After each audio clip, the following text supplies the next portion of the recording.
Hello and welcome to some more Star Citizen news. Star Citizen Alpha 3.20 has some updates on the PTU. The ship Showdown has its Elite 8 ships, and a FreeFly is about to start. Inside Star Citizen returns, and Starfield is about to release as well. We've had a bit of drama over the last few days as well. Let's jump into all of that and what we've got to look forward to for the rest of the week. From Star Citizen's newsletter, Alpha 3.20 is now in Wave 2 PTU. The Hull C mining and ship stat updates and an absolute bevy of new Arena Commander content, including a Master Modes limited test, are now available to put through their paces.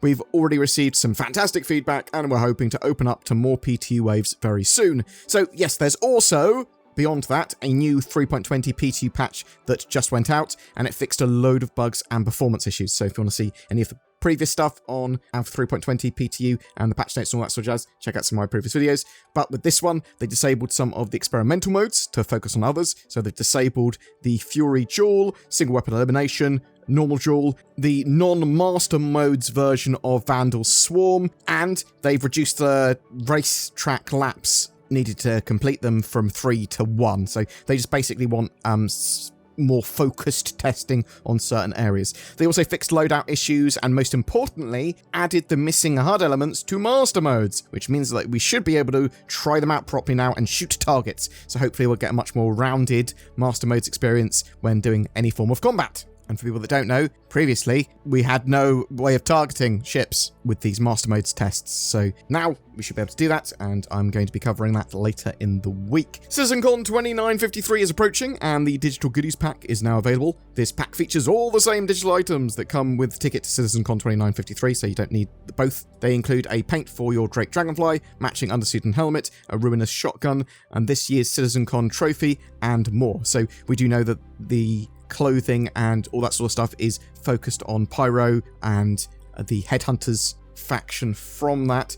But that goodies pack, it's $35. That's ridiculously expensive. That's the price of a new game, maybe. Well, it used to be back in my day. Games used to be only $30 or 20 to 30 pounds. I'm getting old. In ship Showdown news, the live Showdown is upon us. What was once the top 16 ships have now been steadily whittled away to the top Elite 8. So by the time this video is out, the Elite 8 will be confirmed as the Arrow, the Redeemer, the Vulture, the Terrapin, the Corsair, the Constellation Andromeda, the 600i, and the Drake Cutter, which is currently up against the 890 jump, but will almost certainly beat it. From the 31st of August to the 8th of September, you will be able to try all of those ships for free, as there will be a FreeFly event going on with Star Citizen. So probably when this video goes live, you'll probably be able to try Star Citizen for free, and those ships are free. So anyone, I believe, can try Star Citizen free during that FreeFly period. Some of these ships are a little memed and spite voted in, but at the end of the day, Ship Showdown is a bit of fun and a popularity contest.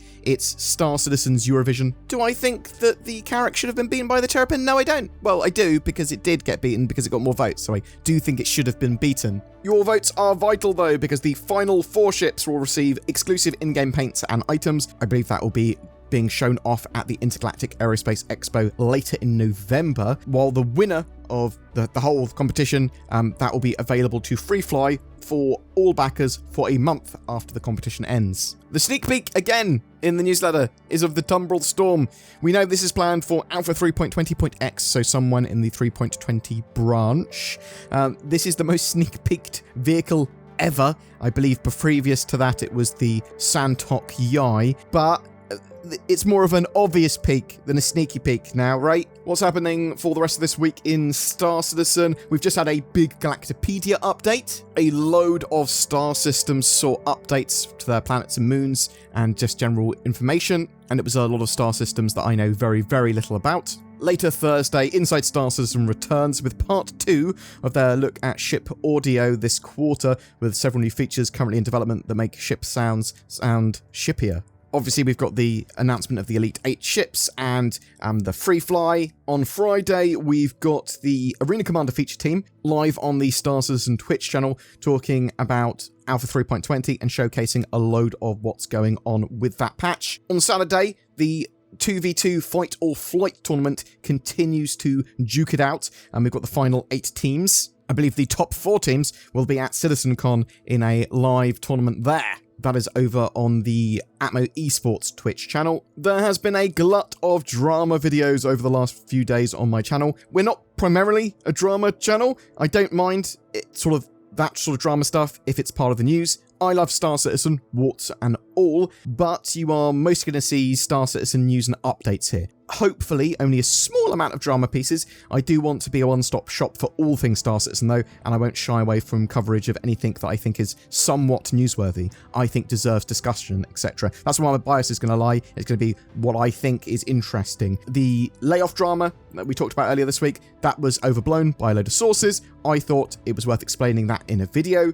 That looked largely like a manufactured drama, and it appears to have been, which is good that we sort of covered that.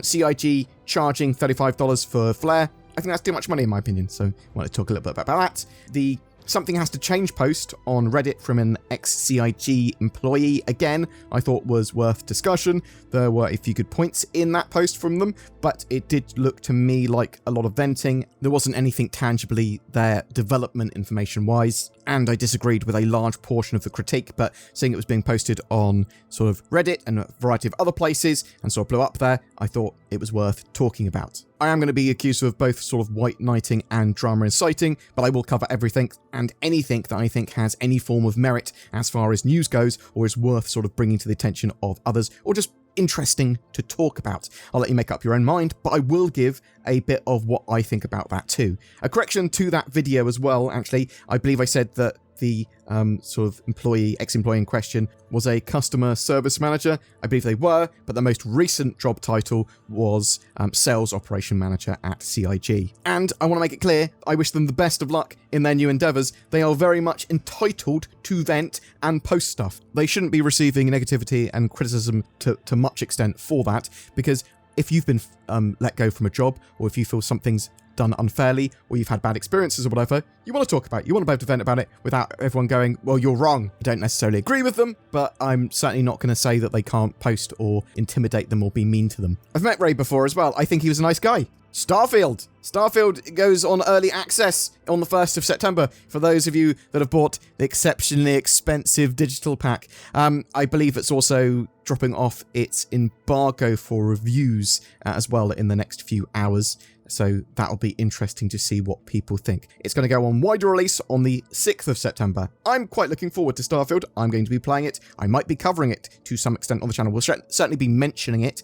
My predictions, though, for it are somewhere that it's going to fall between Fallout 76 and what the expectations and hype are of sort of Starfield. Because obviously, the hype for that game is massively overblown. The expectations of these giant planets with huge amounts of exploration are almost certainly going to be met with some disappointment. Let me tell you my expectations with this. I believe that we're going to have quite a shallow depth of game, reasonably shallow anyway. Planets probably won't be that big or have much on them beyond points of interest, and some exploration. But it's going to be quite No Man's Sky-y, but those planets are going to be pretty small. You're obviously not going to be flying down to planets, you're going to be going, I want to land here, and it sort of just takes you there. So flight versus being on a planet, very different things. It looks like it's got a load of reasonably fun looking gameplay mechanics, and if the general gameplay loops, FPS and ship combat all feel good, and the customization of those ships and being able to build bases and all that, I think that even if that's done to a reasonable degree, the game's going to be really good fun. I'm looking forward to it. I do think it is massively overhyped, but I'm hoping it's sort of in the territory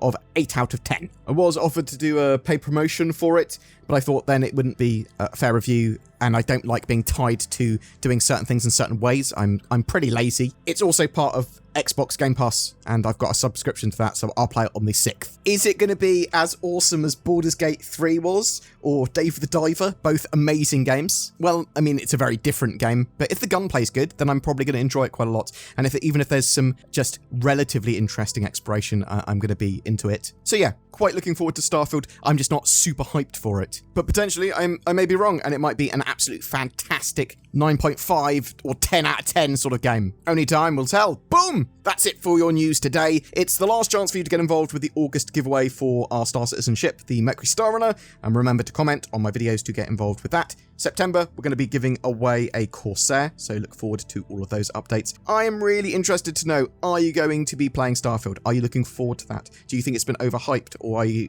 sort of like, no, actually, I'm really looking forward to Starfield, it looks great. What ship do you think is going to win the ship showdown? What's your favourite? Do you enjoy drama being covered on this channel? What about leaks? Do you enjoy that sort of content as well? Have you been playing Alpha 3.20 on the PTU? What do you think? Have you tried master modes out, and what do you think of those? Whatever your thoughts, I'd love to hear from you in the comments below. For those of you that are keeping your eyes peeled, you will have noticed that the Tobii Eye Tracker 5 is on sale again until the 8th of September. They are natively supported in Star Citizen, giving you precision, head and eye tracking that can help with immersion, as well as adding another level of control to your toolset. It's a cool piece of tech that you can use for streaming and seeing where your eyes are going, and loads of other games are supported too. Check out my links below to get one of those at discount. Are we alone in the universe? The truth is out there, but what if aliens visit Earth? But they're like monsters, and all they do is look through your internet history, judging you, laughing at you with all their alien friends, watching your every move live, and then they send like 1 million ads to you about alien products that you don't want, like those shoes and socks that have a gap between your big toes. No one needs that. But what you do need is nordvpn.com/BoredGamer, which helps you prevent that happening from the more real threat of humans doing the same. It encrypts your internet connection, hides your IP address and location, it has an inbuilt ad blocker, and also helps you gain access to region-based content. You should go to nordvpn.com/BoredGamer and get a big ol' discount. You can also click the links below. Every month, we have a ship giveaway. For August, it's for a Crusader Mercury Star Runner with lifetime insurance. This medium-sized, well-armed cargo and data hauler is great for trying out a huge range of what Star Citizen has to offer, a perfect mission runner ship. To be in for a chance of winning, just comment on any of my videos made during the month. More details in the description below. There are some amazing people that help support the channel by clicking on the join button under my videos and becoming a channel member or becoming a Patreon with the links below. That helps keep the channel going and producing daily content. Please consider joining their ranks, but commenting, liking, subscribing, that all massively helps too. Thanks for watching to the end, and I'll see you in the verse.